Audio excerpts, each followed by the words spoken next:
এই সব বীজ কিনে আনা হয়েছে থেকে আর কি যা অবস্থা হয়ে রয়েছে। এই যে সব কন্টেনারে মাটি তুলে রেখেছে। গোড়াকে যে পড়াবো সেটারও উপায় নেই। নমস্কার সকলকে, সুপ্রভাত। কেমন আছেন সবাই?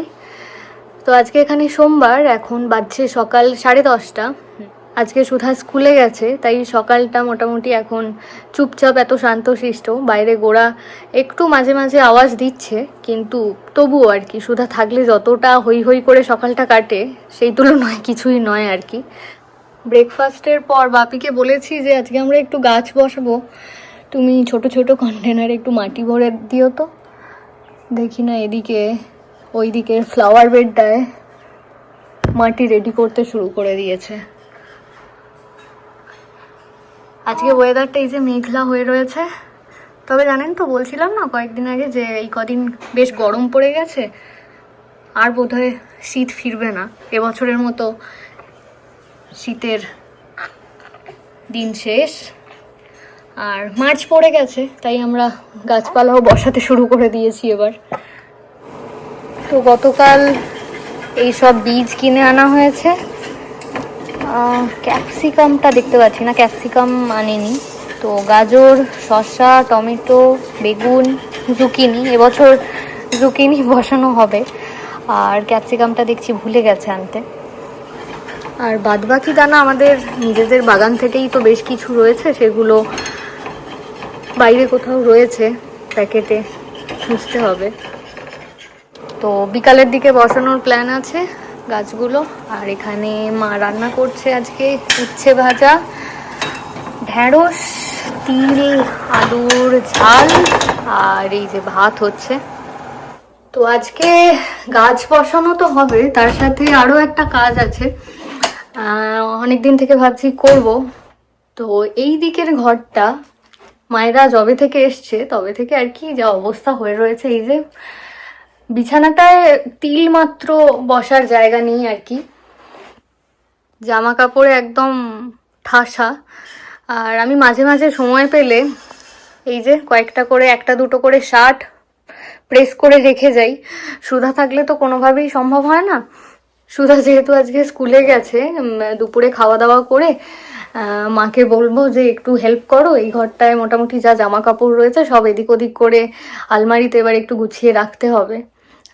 আর মায়েদেরও তো প্রায় যাওয়ার সময় হয়ে এলো, আর মাসখানেক কি তারও কম সময় রয়েছে। তো গোড়াকে মা বাপি একটু সামলে নিলে আমি বাদবাকি কাজগুলো একটু গুছিয়ে নেব। এখন কতদিনে নইলে সামলে উঠতে পারবো জানি না।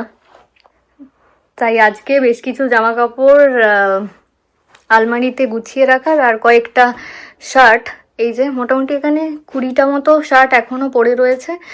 প্রত্যেকদিন 2-3টে করে প্রেস করছি, নইলে একটানা দাঁড়িয়ে থেকে প্রেস করা সম্ভব নয় এতগুলো শার্ট।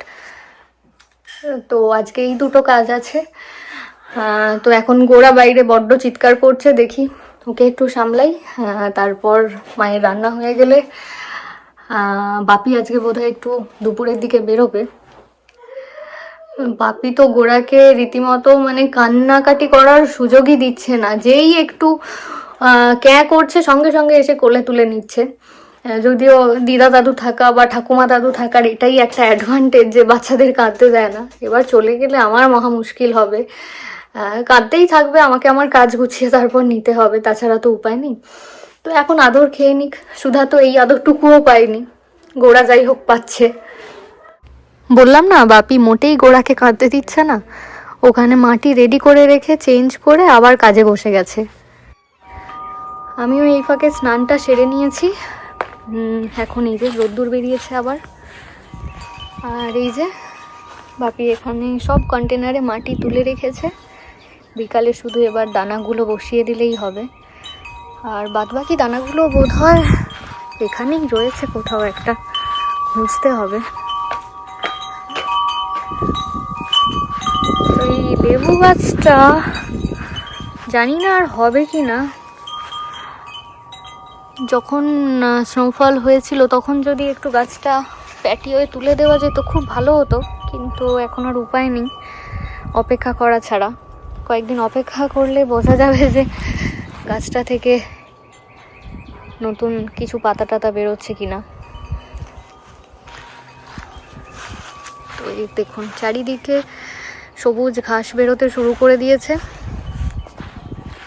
সপ্তাহখানেকও গরমটা পড়েনি, তার মধ্যেই এই ঘাসগুলো সবুজ হতে শুরু করে দিয়েছে। জঙ্গলের ঘাসগুলোও তাই। আজকে একটাও হরিণ দেখা যাচ্ছে না, এত সুন্দর ওয়েদার। এখন দুপুর 1:45 বাজছে। তো মা রান্নাবান্না করে স্নান করে এখন গোড়ার কাছে বসে আছে, আর বাপির বন্ধুর সাথে এখন একটু হাঁটতে বেরিয়েছে। তাই আমি আগে খাওয়া দাওয়া করে নিচ্ছি, বাপি হেঁটে ফিরে এলে মা বাপি একসাথে আর কি লাঞ্চ করে নেবে। আসলে বাপি রোজ হাঁটতে যায় ওই ভদ্রলোকের সাথে, ওনার নাতনি আমাদের সামনেই যে স্কুল আছে ওখানে পড়ে, তো ওখানে প্রত্যেক দিন উনি দুপুরে ওনার নাতনিকে লাঞ্চ বক্স দিতে আসেন আর কি। দুপুরে খাওয়া দাওয়া করে আমি আর মা দুজনে মিলে সুধা বাড়ি ফিরে আসার আগে আর কি সব দুটো ঘরে যা জামা কাপড় রয়েছে গুছিয়ে আলমারিতে রাখতে শুরু করেছি। গোরা এখন বাপির কাছে ঘুমোচ্ছে, ও এখন মোটামুটি ঘন্টা 2 ঘুমোবে। তো এই সময়টায় আশা করছি গুছিয়ে ফেলতে পারবো সব কিছু। গুছিয়ে রাখতে গিয়ে দুটো ঘরের বিছানায় এত বেশি ছড়িয়ে ফেলেছি যে আজকে পরিষ্কার না করলে এই ঘরে শোয়াই যাবে না। এটা সুধার অন্নপ্রাশনের জামা, আর পড়তে পারবে না এসব কিছু। গোড়াকে যে পড়াবো সেটারও উপায় নেই, এগুলো সব বাতিল। এত সুন্দর জামাগুলো, এই যে একটার পর একটা জমা হচ্ছে, 1 বছর করে পড়বে, ব্যাস সব বাতিল হয়ে যাবে। তবে সুধা আগে যেমন একেবারেই ফ্রক বা স্কার্ট বা এথনিক ওয়্যার পরতে চাইতো না, আমরা জোর করে পরাতাম। এখন যাই হোক নিজে থেকে ও পরবো বলে, ক্লজেট থেকে ওই পছন্দ করে মাঝে মধ্যে এনে ধরিয়ে দেয় যে এটা পরিয়ে দাও, আমাকে পড়তে ইচ্ছে করছে। এখন যাই হোক ওকে জোর করতে হয় না, এগুলো নিজে থেকেই পড়তে চায়। সব মোটামুটি এই ঘরে যা জড়ো হয়েছিল মোটামুটি গুছিয়ে ফেলেছি। এই যে শাড়ি টাড়িগুলো মা সব অ্যারেঞ্জ করে দিয়েছে, জামা কাপড় যা কিছু ছিল আপাতত সব গুছিয়ে নিয়েছি। আর ওই ঘরে এখনো বেশ কিছু জামা কাপড় পরে রয়েছে, তো বেশিরভাগটাই ক্লজেটে দিয়ে দিয়েছি। আর এই শার্টগুলো প্রেস করতে শুরু করেছি। আমি শুধু মনে মনে ভাবছি এই সুযোগ আর আসবে না, এই সুযোগটা সদ্ব্যবহার না করতে পারলে আর কোনো দিন এই সুযোগ পাবো না। বাপির কাছে গোরা ঘুমোচ্ছে, মা এখানে আমাকে হেল্প করে দিচ্ছে, আর সুধা স্কুলে আছে। এর থেকে বড় সুযোগ আর কি হতে পারে। আমি জামাগুলো প্রেস করে দিচ্ছি আর মা গুছিয়ে দিচ্ছে। এমনিতেই মা বলছে তোর এখানে কোনো কাজ নেই, আমি কাজ করতে পারছি না, আমার যেন ঠিক কোনো কিছু খাবার দাবার খেয়ে ডাইজেস্ট হচ্ছে না, আমি ঠিক সুস্থ বোধ করছি না। তোর কি কাজ আছে দে, আমি কাজ করি, আমার মনও ভালো থাকবে, শরীরও ভালো থাকবে। কাজ না করতে পারলে আমার ঠিক ভালো লাগছে না।